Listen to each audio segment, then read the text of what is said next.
नमस्कार दोस्तों, study with introvert में आपका स्वागत है। मैं इंट्रोवर्ट आपके सामने एक बार फिर एक नए टॉपिक के साथ उपस्थित हुआ हूँ। टॉपिक का नाम है ग्रेविटेशन, ठीक है, या ग्रेविटेशनल फोर्स, ठीक है, गुरुत्वाकर्षण। इसमें क्या होता है, न्यूटन्स लॉ ऑफ ग्रेविटेशन कहते किसको हैं कि ये इसमें प्रीवियस ईयर के क्वेश्चंस जितने भी प्रीवियस ईयर एग्ज़ाम्स में आरआरबी के पूछे गए हैं वो मैं लेकर आया हूँ और उसके माध्यम से मैं आपको समझाऊंगा किस टाइप के क्वेश्चंस आते हैं और उनको कैसे समझना होता है। उनको आपको जैसे ही आपको क्वेश्चन देखेंगे उसकी लैंग्वेज समझेंगे, बस आपको आंसर समझ में आ जाएगा, ठीक है। तो वो वीडियो को अंत तक देखें और हमारे साथ समझें कि ग्रेविटेशन होता क्या है। ग्रेविटेशन एक जनरली एक फोर्स होता है जो पृथ्वी अपनी तरफ किसी भी वस्तु को जब आप हवा में उछालेंगे तो वो अपनी तरफ अट्रैक्ट करती है। मतलब कोई भी वस्तु हम ऊपर फेंकते हैं हवा में तो ऑटोमेटिक उस पर ना कोई फोर्स लगाते हैं, जबकि हम फोर्स तो ऊपर ही लगाते हैं, ऊपर फेंकते हैं तो ऊपर एक्सटर्नल फोर्स लगाते हैं ऊपर फेंकने के लिए, जबकि वो नीचे गिरती है बिना किसी फोर्स को। तो उस फोर्स को कहते हैं ग्रेविटेशन या ग्रेविटेशनल फोर्स, ठीक है। तो क्वेश्चन के साथ समझते हैं। एक क्वेश्चन दिया गया है, आरआरबी एनटीपीसी में पूछा गया क्वेश्चन है कि यदि पृथ्वी पर आपका वजन 38 किलो है या 38 केजी है तो बुध ग्रह पर आपका वजन कितना होगा। अब ये क्या है कि पृथ्वी हर ग्रह पर अलग अलग वेट होगा, ठीक है। वेट क्या रहता है कि जैसे हमारी पृथ्वी पे अलग वेट है, ग्रेविटेशनल फोर्स लग रहा हमारी, और जो बुध शुक्र पृथ्वी मंगल 9 ग्रह हैं ना, तो उन ग्रहों पे सबका बॉडी का वेट जो है वो अलग अलग रहेगा, ठीक है। अब हमें देखना क्या है कि बुध ग्रह पर जो बुध ग्रह है उस पर हमारा वज़न कितना होगा, ठीक है। Option A 19 kg, option B 760 kilogram, option C 10 kilogram या ऑप्शन डी 14.3 किलोग्राम। अब देखिए पृथ्वी पर तो आपका वजन जो है 38 किलो है, अब बुध ग्रह पर जानना है। तो यदि पृथ्वी पर वजन किसी का वजन 38 किलो है तो बुध पर उसका वजन 14.3 किलो होगा। क्यों होगा? क्योंकि बुध ग्रह पर गुरुत्वाकर्षण पृथ्वी का 38% है, ठीक है। आपको देखना है कि जो मतलब अदर ग्रह है, जो भी प्लेनेट है, उस पर पृथ्वी का जो ग्रेविटेशनल फोर्स है वो अदर ग्रह पर कितना लगता है ग्रेविटेशनल फोर्स। अगर हमें बुध का पता है तो बुध पे हमें निकालना है, 38 किलो दिया गया है, 38 किलो हम पृथ्वी पे हैं तो उसका 38% हम निकालेंगे तो बुध का ग्रेविटेशनल फोर्स निकल जाएगा। इतना 38 किलोग्राम का 38% अगर हम निकालेंगे तो 14.3 केजी हो जाएगा। बुध क्या है? यह सूर्य के सबसे निकट ग्रह है और सौर मंडल का सबसे छोटा ग्रह है। इसके पास कोई भी उपग्रह नहीं है और बुध का घनत्व 5.6 ग्राम पर सेंटीमीटर क्यूब है, ठीक है। ये घनत्व मतलब क्या होता है? वॉल्यूम, ठीक है।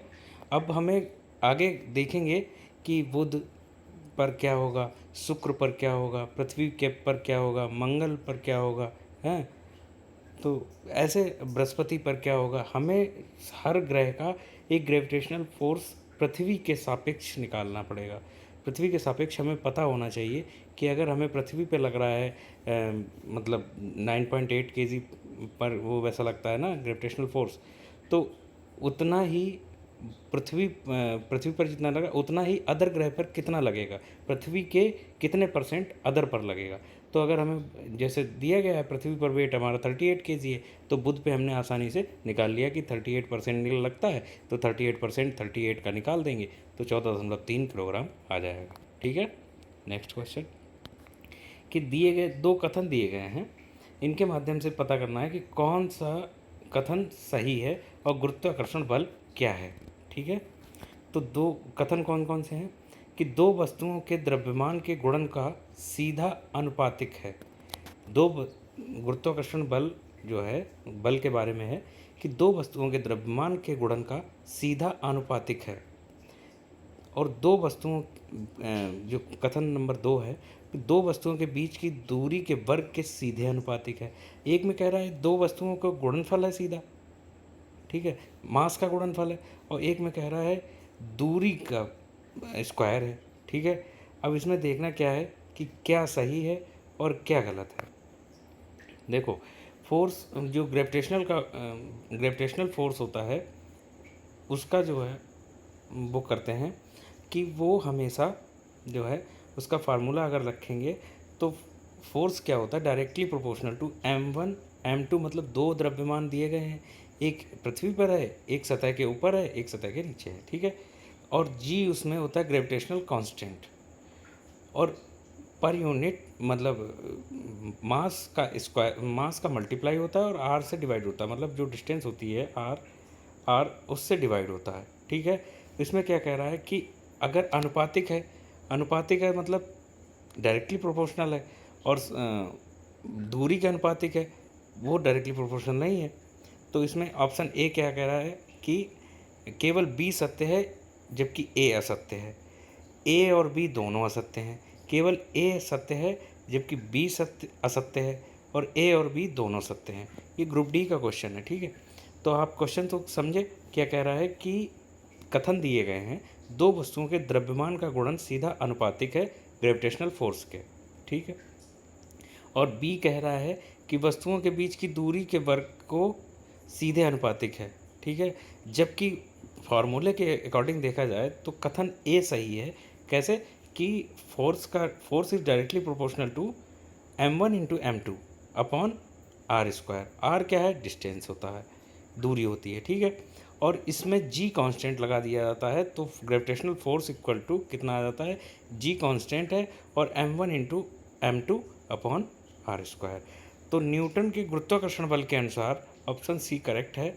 और इसमें के अनुसार क्या है कि ब्रह्मांड में स्थित किन्हीं दो ऑब्जेक्ट के बीच कार्य करने वाला आकर्षण बल, मतलब जो आपस में आकर्षित कर रहा है, क्योंकि जो हम लोग एक बॉल फेंक रहे हैं ना ज़मीन से ऊपर और वो ज़मीन पे आ रही है, तो ज़मीन पे जो आ रही है तो एक तो फेंक रहे हैं h हाइट पे, दूरी मतलब r हाइट पे, तो उसको क्या कहेंगे कि जो एक मास हो गया वो सतह पे हो गया पृथ्वी की, एक वहाँ पे देखते हैं जहाँ सतह से ऊपर है, दूरी पे है, कुछ दूरी पे, ठीक है।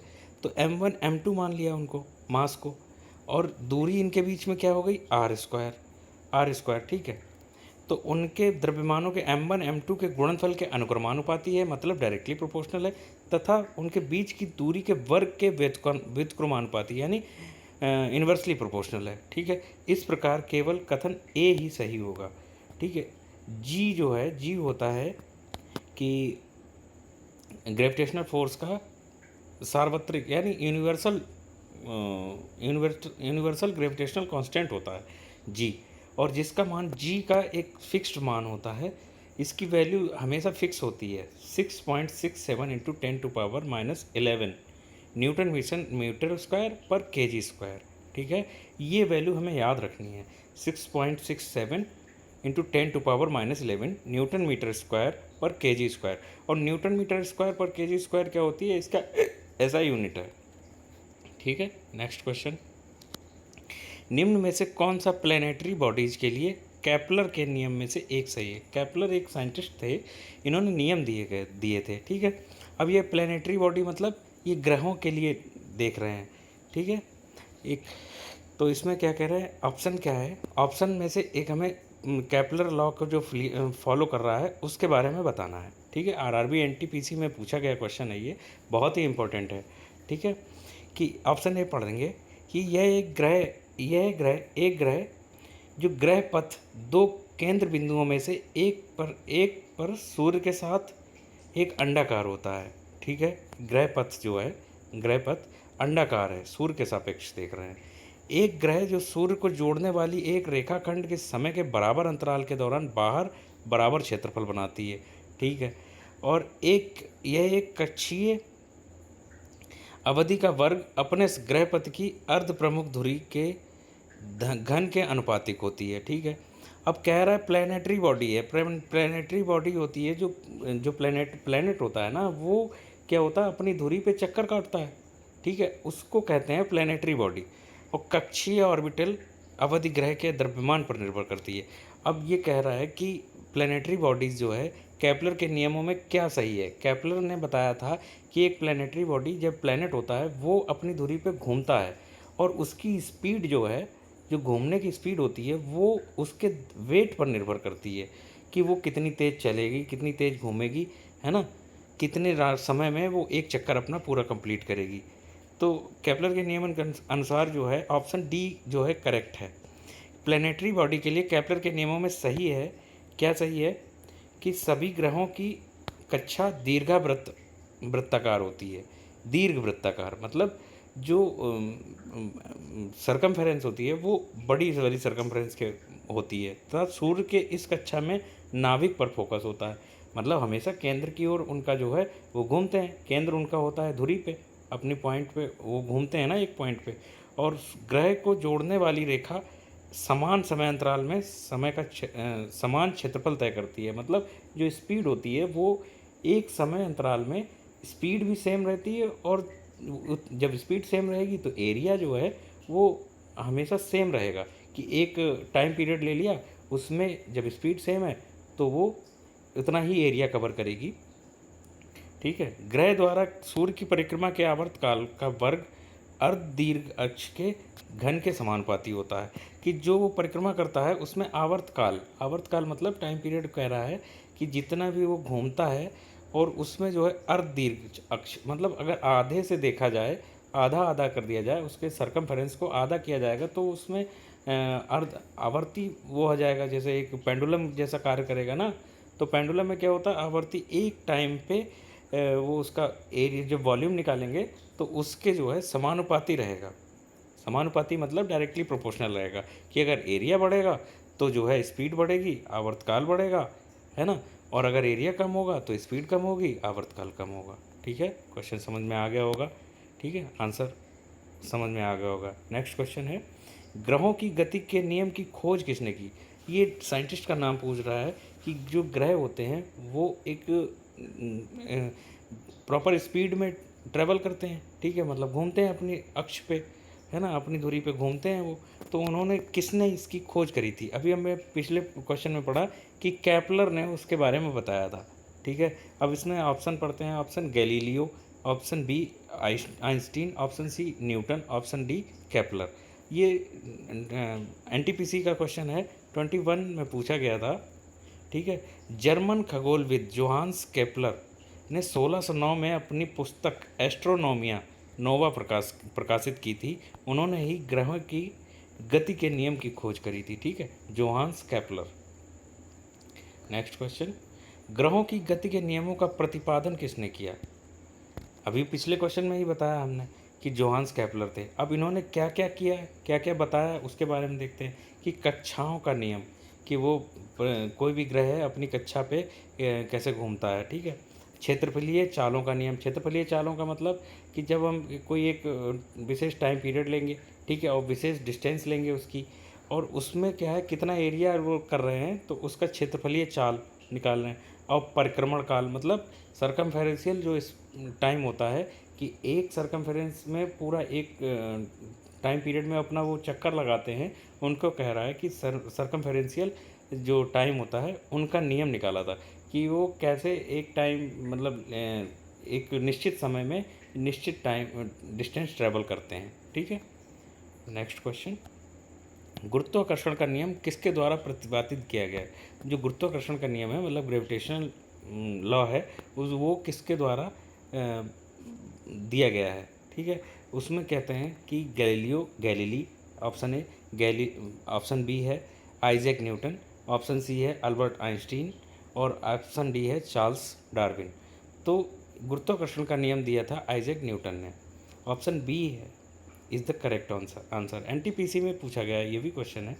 ठीक है, गुरुत्वाकर्षण का नियम आइजैक न्यूटन ने दिया था। न्यूटन का गुरुत्वाकर्षण नियम क्या कहता है कि दो कणों, दो एटम हैं या दो ऑब्जेक्ट हैं के बीच कार्य करने वाला गुरुत्वाकर्षण बल उन कणों या ऑब्जेक्ट के द्रव्यमानों के बीच के गुणनफल के समानुपाती तथा उनके बीच की दूरी के वर्ग का व्युत्क्रमानुपाती होता है। मतलब जो दो ऑब्जेक्ट हैं उनका अगर गुणनफल किया जाए तो उनके तो जो ग्रेविटेशनल फोर्स होता है वो उनके तो समानुपाती होता है, मतलब डायरेक्टली प्रोपोर्शनल होता है। मास का अगर मल्टीप्लाई किया जाए दोनों का तो क्या होगा, उनके तो समानुपाती होगा।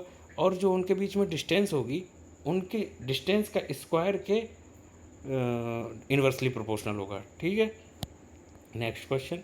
ब्रह्मांड की प्रत्येक पुस्तक ब्रह्मांड की प्रत्येक वस्तु एक बल के साथ प्रत्येक अन्य वस्तु को आकर्षित करती है। ठीक है, प्रत्येक वस्तु एक दूसरी वस्तु को एक बल के साथ आकर्षित करती है। उस बल को क्या कहेंगे, है ना, ये किस लिए होता है।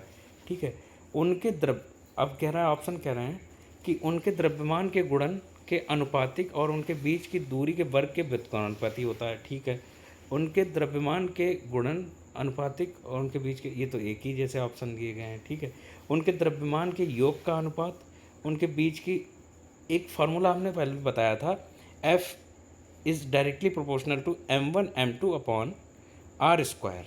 ठीक है, अब अगर उसमें हम ग्रेविटेशनल कांस्टेंट लगा देंगे तो क्या होगा, force is equal to g, मतलब g मतलब ग्रेविटेशनल कांस्टेंट, इनटू क्या होता है m1 m2, दो ऑब्जेक्ट का मास हो गया या दो एटम का मास हो गया या कण का मास हो गया। ठीक है, अपॉन में क्या रहेगा, उनके बीच की डिस्टेंस। ठीक है, अब ये ऑप्शन ए में दिया गया, यही ऑप्शन बी में है। और जी की वैल्यू अभी हमने क्या बताई थी कि जी की वैल्यू थी कितनी, 6.67 इंटू 10⁻11 kg न्यूटन स्क्वायर पर मीटर स्क्वायर। ठीक है, ये याद रखना, ये फार्मूला बहुत ही इंपॉर्टेंट फार्मूला है और इसी के ऊपर सारे क्वेश्चंस बनेंगे। ग्रेविटेशनल लॉ अगर आपने पढ़ा है, ग्रेविटेशनल पढ़ना है, गुरुत्वाकर्षण पढ़ना है, तो उस पर सिर्फ यही फार्मूला याद रखना है कि F is directly proportional to mass का गुणनफल। ठीक है, मास का मल्टीप्लिकेशन। ठीक है, और force F is inversely proportional to r square. ठीक, मतलब उनके बीच का डिस्टेंस स्क्वायर। ठीक है, नेक्स्ट क्वेश्चन। विकल्पों में उल्लेखित तथ्य में से कौन सा गुरुत्वाकर्षण बल के सार्वभौमिक नियम द्वारा समझाया नहीं गया है, कि कौन से विकल्प हैं जिसमें सार्वभौमिक नियम जो जो यूनिवर्सल ग्रेविटेशनल कांस्टेंट है उसको उसमें क्या नहीं समझाया गया है। ठीक है, कि वो कह रहा है कि ऑप्शन ए है कि वह बल जो हमें धरती से बांधे रखता है, ग्रहों के चारों ओर सूर्य की गति, पृथ्वी के चारों ओर चंद्रमा की गति और चंद्रमा और सूर्य के कारण ज्वार भाटा।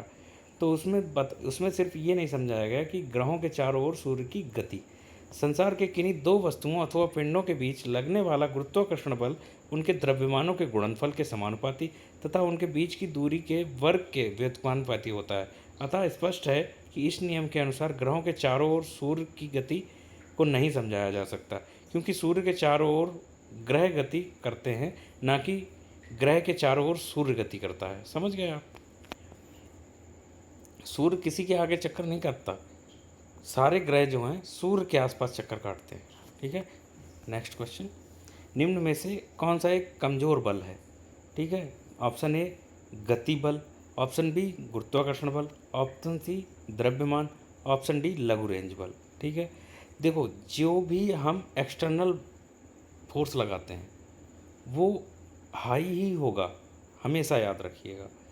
और जो ऑटोमेटिक लगेगा, आप एक्सटर्नल लगाएंगे, ऑटोमेटिक जो लगेगा, जो अपोज करेगा या मतलब अपने आप जो वस्तु पे लगेगा वो हमेशा वीक बल होगा, वीक मतलब कमज़ोर बल होगा। ठीक है, तो गुरुत्वाकर्षण बल एक क्षीण बल है जो अत्यधिक द्रव्यमान की वस्तुओं अथवा पिंडों के बीच कार्य करता है।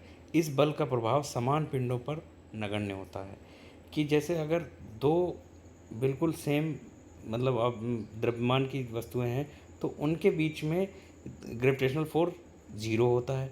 ठीक है, और बाकी अगर तो जो भारी वस्तु है वो ग्रेविटेशनल फोर्स उस पर ज़्यादा होगा और जो हल्की वस्तु है उस पर ग्रेविटेशनल फोर्स कम होगा। ठीक है, तो ये डिपेंड करता है मास पे और ये कमज़ोर बल होता है। ठीक है, नेक्स्ट क्वेश्चन। ब्रह्मांड में किन्हीं दो निकायों के बीच गुरुत्वाकर्षण बल निर्भर नहीं करता है। कह रहा है ब्रह्मांड के कोई दो सिस्टम ऐसे हैं जिन पर गुरुत्वाकर्षण बल या ग्रेविटेशनल फोर्स कार्य नहीं करता है। कौन से दो सिस्टम है? तो कह रहा है कि ऑप्शन ए है कि उनके बीच की दूरी, बिल्कुल नहीं। उनके द्रव्यमानों के गुणनफल, हाँ हो सकता है। गुरुत्वीय स्थिरांक, उनके द्रव्यमानों का ये, हाँ देखो, जब उनके द्रव्यमान को हम जोड़ देंगे तो वस्तु भारी हो जाएगी, और जब भारी हो जाएगी तो गुरुत्वाकर्षण बल ज़्यादा लगेगा, उन पर निर्भर करता है। ठीक है, कोई सिस्टम है, अगर उस पर हमें ग्रेविटेशनल फोर्स लगाना है, लगेगा तो कब लगेगा? जब उनका वेट होगा, उनमें वेट होगा, तो वेट होगा तो जाहिर सी बात है कि वो वर्क करेगा, मतलब निर्भर नहीं करेगा उन पे। अगर हम जोड़ देंगे तो निर्भर नहीं करेगा, और अगर हम उनका मल्टीप्लाई करेंगे तब तो निर्भर करेगा। देखो, फोर्स की फार्मूला होता है, ग्रेविटेशनल फोर्स का फार्मूला क्या होता है कि F is equal to G into M1 into M2 upon R2, R का स्क्वायर। ठीक है, तो उनके बीच की दूरी मतलब होती है, अगर दो ऑब्जेक्ट हैं तो उनके बीच की दूरी मतलब इन्वर्सली प्रोपोर्शनल। अगर दूरी बढ़ाएंगे तो ग्रेविटेशनल फोर्स कम लगेगा। ठीक है, द्रव्यमानों का गुणनफल, द्रव्यमान अगर हम लोग गुणा करेंगे तो ग्रेविटेशनल फोर्स डायरेक्टली प्रोपोर्शनल होता है, मतलब अगर द्रव्यमान बढ़ेगा तो डायरेक्टली ग्रेविटेशनल फोर्स बढ़ेगा। और गुरुत्वीय स्थिरांक, स्थिरांक क्या होता है कि जो ग्रेविटी दी जाती है, वैल्यू दी जाती है, उसके ऊपर अगर ग्रेविटेशन स्थिरांक बढ़ेगा तो ग्रेविटेशनल फोर्स बढ़ेगा। तो उनके द्रव्यमानों का योग, अगर द्रव्यमानों का योग अगर कर देंगे, जोड़ देंगे, तो उस पर निर्भर नहीं करेगा। ठीक है, निर्भर नहीं करेगा, नहीं करेगा, ये नेगेटिव पूछ रहा था। ठीक है, नेक्स्ट क्वेश्चन। दो वस्तुओं के बीच की दूरी को अगर 2 गुना कर दिया जाए तो इन दोनों के बीच का बल पर क्या प्रभाव पड़ेगा? बल पर प्रभाव पड़ेगा कि गुरुत्वीय बल जो होता है वो कम होगा। क्यों कम होगा? क्योंकि इन्वर्सली प्रोपोर्शनल, अगर हम दूरी बढ़ाएंगे तो गुरुत्वीय बल जो ग्रेविटेशनल फोर्स होगा वो कम होगा। ठीक है, अब इसमें ऑप्शन पढ़ते हैं। गुरुत्वीय बल 4 के गुणन में बढ़ेगा। ठीक है, मतलब 4 गुना हो जाएगा। गुरुत्वीय बल 2 गुना हो जाएगा। गुरुत्वीय बल 2 के गुणन में कम होगा, 2 के गुणनफल में कम होगा, नहीं, है ना। गुरुत्वीय बल 4 के गुणनफल में कम होगा। अगर हम स्पीड को 2 गुना करेंगे तो 4 गुना स्पीड, 4 गुना जो गुरुत्वीय बल है वो कम हो जाएगा। ठीक है, इसका फार्मूला ये है जो दिया गया है, हम वही बता रहे हैं आपको, ये वाला फार्मूला, ये फार्मूला आपको याद रखना है। ये डी स्क्वायर की जगह पे आर स्क्वायर रखते हैं, डी स्क्वायर रखते हैं, मतलब जो भी डिस्टेंस होगी, दूरी को हम नापते हैं, किसी भी मात्रक से रख देंगे, लेकिन उसका स्क्वायर होगा। डी मास का मल्टीप्लिकेशन होगा और डिस्टेंस का डिवाइड होगा। ठीक है, एफ जो है डायरेक्टली प्रोपोर्शनल होता है मास के मल्टीप्लिकेशन के, और इन्वर्सली प्रोपोर्शनल होता है डिस्टेंस के। ठीक है, नेक्स्ट क्वेश्चन। ब्रह्मांड में प्रत्येक वस्तु एक अन्य वस्तु को एक बल के साथ आकर्षित करती है, जो क्या कहलाता है? जो भी वस्तु ब्रह्मांड में होगी वो एक वस्तु दूसरे वस्तु को आकर्षित करेगी। उन पे क्या होगा? आकर्षित क्या होगा? आकर्षित जब करेगी तो उस पर जो है, क्यों आकर्षित करेगी? उनके वर्ग के क्यों आकर्षित करेगी? उन पे जो है ग्रेविटेशनल फोर्स लगेगा। ठीक है, और जो मतलब विपरीत अनुपातिक है, क्वेश्चन में पूछ रहा है जो कि वर्ग के विपरीत अनुपातिक है। विपरीत अनुपातिक होती है दूरी के, है ना। जब दूरी हम बढ़ाएंगे मतलब तो ग्रेविटेशनल फोर्स कम होगा, तो विपरीत होगा, मतलब व्युत्क्रमानुपाती होगा या इन्वर्सली प्रोपोर्शनल होगा। तो इसमें क्या ऑप्शन क्या दे रहा है कि उनकी ऊर्जा, उनके द्रव्यमान, उनके मध्य की दूरी, उनके वेग, मतलब वेग का कोई रोल नहीं होता है यहाँ पे। ठीक है, उनकी ऊर्जा का कोई रोल नहीं होता है, केवल द्रव्यमान का रोल होता है, दूरी का रोल होता है। तो दूरी अगर हम बढ़ाएंगे तो फोर्स कम होगा, और दूरी कम करेंगे तो फोर्स ज़्यादा होगा। और मास का मल्टीप्लिकेशन होता है, मास अगर बढ़ेगा तो फोर्स बढ़ेगा, और मास कम होगा तो फोर्स कम हो जाएगा। ठीक है, नेक्स्ट क्वेश्चन। ब्रह्मांड की प्रत्येक वस्तु दूसरी वस्तु को एक बल द्वारा आकर्षित करती है, जो किसके समानुपाती होती है? मतलब समानुपाती किसके होती है? या जो चीज़ हम बढ़ाएंगे तो वो चीज़ ग्रेविटेशनल फोर्स बढ़ेगा, और अगर घटाएंगे तो ग्रेविटेशनल फोर्स घटेगा। तो इसमें कह रहा है कि ऑप्शन क्या है, उनकी ऊंचाइयों के गुणक, उनकी आयतनों के गुणक, उनके द्रव्यमानों के गुणक, उनकी ऊर्जाओं के गुणक। तो ये सिर्फ द्रव्यमान पर निर्भर करती है। अगर उनके मास में हम इंक्रीमेंट करेंगे तो ग्रेविटेशनल फोर्स में इंक्रीमेंट होगा। ठीक है, नेक्स्ट क्वेश्चन। गुरुत्वाकर्षण का सार्वभौमिक नियम किस पर लागू होता है? ठीक है, सार्वभौमिक नियम, जो सार्वभौमिक यूनिवर्सल ग्रेविटेशनल कांस्टेंट जो दिया गया है वो किस पर लागू होगा? वो हमेशा सूर्य और ग्रहों, ऑप्शन दिए गए हैं, सूर्य और ग्रहों पर, पृथ्वी और सूर्य पर, पृथ्वी और चंद्रमा पर, वस्तुओं के किसी भी दो एक में। मतलब ऐसा ज़रूरी नहीं है कि पृथ्वी और सूर्य ग्रहों के बीच में होगा, पृथ्वी और सूर्य के बीच में होगा, पृथ्वी और चंद्रमा के बीच में होगा। वो तो किसी भी ग्रह पे हो आप, ठीक है, कहीं पर भी हो आप, अगर आप इस ब्रह्मांड में हो, तो कोई भी दो वस्तुएं हैं उनके बीच में ग्रेविटेशनल फोर्स लगेगा ही लगेगा, ठीक है। उनके उनके जो है अगर मास होगा तो उनका मल्टीप्लिकेशन होगा, उनका जो उसके ग्रेविटेशनल फोर्स के डायरेक्टली प्रोपोर्शनल होगा, और उनके बीच में जो डिस्टेंस होगी उसके इन्वर्सली प्रोपोर्शनल होगा। तो गुरुत्वाकर्षण के सार्वभौमिक नियम के अनुसार किसी वस्तु के गुरुत्व यानी ग्रेविटी के कारण उस वस्तु द्वारा अन्य पिंडों, चूंकि वस्तु का यह गुण जो है ब्रह्मांड में प्रत्येक जगह विद्यमान है, वह कभी समाप्त नहीं होता, अतः गुरुत्वाकर्षण का सार्वभौमिक नियम वस्तुओं के किसी भी युग्म पर लागू होता है, ठीक है। कोई भी दो वस्तुएं हों, कोई भी वस्तु हो, उन पे जो है ग्रेविटी लगेगी ही लगेगी। और जी का जो यूनिवर्सल ग्रेविटेशनल फोर्स होता है, कांस्टेंट होता है, उसका मान होता है हमेशा कितना, 6.67 इंटू 10⁻⁻11 न्यूटन मीटर स्क्वायर पर केजी स्क्वायर, ठीक है। नेक्स्ट क्वेश्चन, ये क्वेश्चन थोड़ा क्लियर नहीं है, जो कि आरआरबी एएलपी में पूछा गया था कि निम्न में से कौन सा कथन सही है या गलत है। तो हम इसको बताते हैं आपको कि ऑप्शन ए है, चंद्रमा पर जी का मान पृथ्वी पर जी के मान के बराबर होता है, ठीक है। ये दो ग्रहों के बीच की बात कर रहा है कि जो ग्रेविटेशनल कांस्टेंट होता है उसकी वैल्यू की बात कर रहे हैं कि कौन सा कथन सही है, कौन सा कथन गलत है, ठीक है। इसके बारे में हमें बताना है। तो चंद्रमा पर जो ग्रेविटेशनल कांस्टेंट और पृथ्वी पर जो ग्रेविटेशनल कांस्टेंट है वो बराबर होता है या नहीं, ठीक है। ऑप्शन बी क्या कह रहा है कि एक वस्तु दूसरे से 1 मीटर पर रखी गई है, ठीक है, जिनके द्रव्यमान 2 किलोग्राम और बीच की दूरी जो है उन पर गुरुत्वाकर्षण बल लग रहा है 1 मीटर की दूरी है, और उनका द्रव्यमान 2 किलोग्राम है, और 2 किलोग्राम के दो वस्तुएं हैं और उनके बीच की दूरी है इतनी, तो उनके बीच की जो गुरुत्वाकर्षण बल होगा वो 26.68 इंटू 10⁻⁻11 न्यूटन लगेगा। ये सही है या गलत बताना है, ठीक है। न्यूटन के गुरुत्वाकर्षण का नियम प्रयोगशाला में ही मान्य है, ठीक है। बल दो वस्तुओं के बीच की दूरी के वर्ग के व्युत्क्रमानुपाती होता है, ठीक है। तो इसमें क्या कह रहा है कि क्या सही है क्या गलत है। इसमें हमने ऑप्शन सी पढ़ा है, तो ऑप्शन सी क्या है वो करेक्ट है।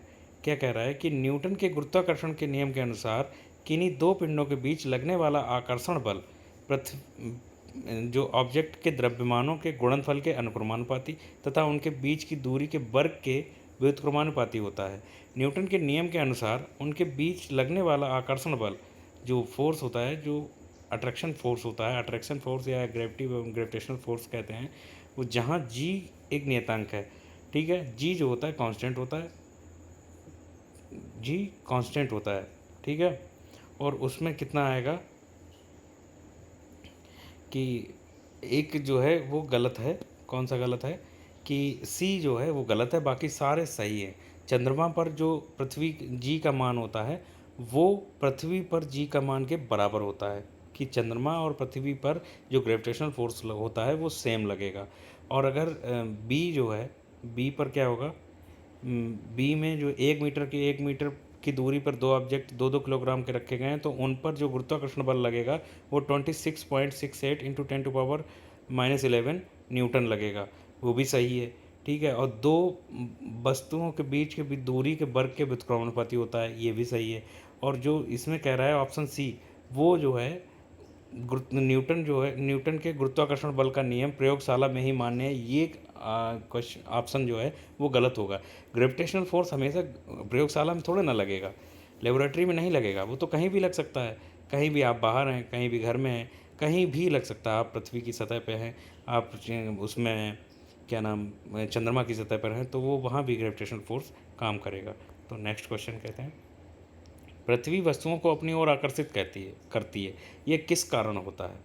तो ये गुरुत्वाकर्षण बल के कारण होता है, ठीक है। नेक्स्ट क्वेश्चन, निम्नलिखित में से क्या गुरुत्वाकर्षण के सार्वत्रिक नियम से संबंधित नहीं है, नहीं पूछा गया है, ठीक है। उसमें कह रहा है कि दो बल जो हमें पृथ्वी से बांधता है, बिल्कुल वो तो है ही है, ग्रेविटेशनल फोर्स हमें पृथ्वी से अटैच रखता है। पृथ्वी के चारों ओर चंद्रमा की गति, बिल्कुल वो तो अपने अपने अक्ष पर घूमती है। वो क्यों घूमती है ये केपलर ने बताया था, ठीक है। चंद्रमा और सूर्य के कारण ज्वार कि मतलब जब डिस्टेंस होती है उनके बीच में, सूर्य और वो चंद्रमा के बीच में, तो उनमें जो है जो डिस्टेंस है, डिस्टेंस महत्व तो रखता है, ठीक है। चंद्रमा के चारों ओर पृथ्वी की गति ये डिपेंड नहीं करता है किस पे, गुरुत्वाकर्षण बल पे, ठीक है। पिंडों के बीच कार्य करने वाले पारस्परिक आकर्षण को गुरुत्वाकर्षण तथा उस पर उत्पन्न बल को गुरुत्वाकर्षण बल कहा जाता है, ठीक है। गुरुत्वाकर्षण बल के कारण हम पृथ्वी से बंधे हैं। गुरुत्वाकर्षण बल के कारण पृथ्वी के चारों ओर चंद्रमा गति करता है तथा गुरुत्वाकर्षण के कारण ही समुद्र में ज्वार आता है, जबकि चंद्रमा के चारों ओर पृथ्वी की गति गुरुत्वाकर्षण के नियम से संबंधित नहीं है, ठीक है। Option D is the correct answer, जो गलत है, ठीक है। कौन सा बल, नेक्स्ट क्वेश्चन है, कौन सा बल हमारे सौरमंडल की संरचना को बनाए रखता है। तो कौन सा बल हमारे सौरमंडल की संरचना को बनाए रखता है, वो होता है गुरुत्वाकर्षण बल।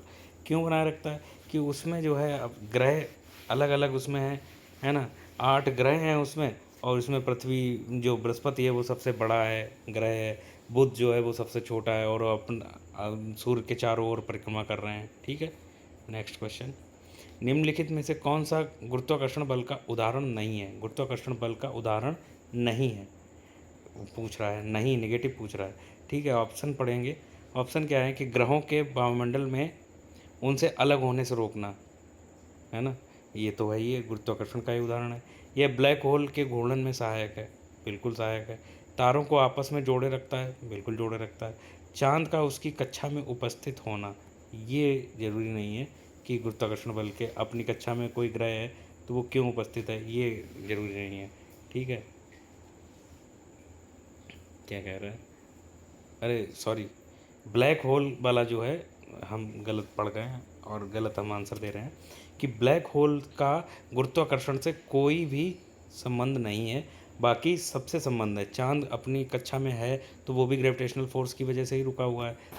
तारे आपस में एक दूसरे से जुड़े हुए हैं तो वो भी ग्रेविटेशनल फोर्स की वजह से जुड़े हुए हैं। ग्रह वायुमंडल में उनसे अलग होने से रोकता है, बिल्कुल ग्रेविटेशनल फोर्स अगर नहीं लगेगा तो आपस में टकरा जाएंगे वो, ठीक है। तो ब्लैक होल का गुरुत्वाकर्षण बल से, ग्रेविटेशनल फोर्स से कोई भी संबंध नहीं है, ठीक है। इनमें से कौन सी एक रासायनिक प्रतिक्रिया नहीं है। अपघटन रासायनिक प्रतिक्रिया है, ऑक्सीकरण रासायनिक प्रतिक्रिया, गुरुत्वाकर्षण कोई भी रासायनिक प्रतिक्रिया नहीं है, हाइड्रोलिसिस रासायनिक प्रतिक्रिया है। तो एनटीपीसी में क्वेश्चन पूछा गया है कि गुरुत्वाकर्षण जो होती है वो एक भौतिक प्रक्रिया होती है। भौतिक परिवर्तन में क्या होता है, पदार्थ के रंग, रूप, आकार, परिमाप में परिवर्तन नहीं होता है, ठीक है। इसमें कोई नया पदार्थ नहीं बनता है, जैसे शक्कर का पानी में घुलना, कांच का टूटना, पदार्थ में होने वाला परिवर्तन जिसमें नया पदार्थ प्राप्त हो, वो क्या कहलाता है, रासायनिक परिवर्तन कहलाता है, रासायनिक प्रतिक्रिया कहलाती है। रासायनिक परिवर्तन क्या होता है कि जैसे लोहे में जंग लगना, दूध से दही जमना आदि, ठीक है। नेक्स्ट क्वेश्चन नहीं, आज के लिए बस इतना ही। आप वीडियो में लास्ट तक बने रहने के लिए धन्यवाद, है ना। तो वीडियो अगर अच्छा लगा हो तो चैनल को लाइक करें, वीडियो को लाइक करें और चैनल को सब्सक्राइब करें, और अपने दोस्तों को बताएं कि स्टडी विद इंट्रोवर्ट के बारे में, ठीक है। और हमारे साथ बने रहें और सपोर्ट करें हमें, ठीक है। Thanks for watching, bye bye.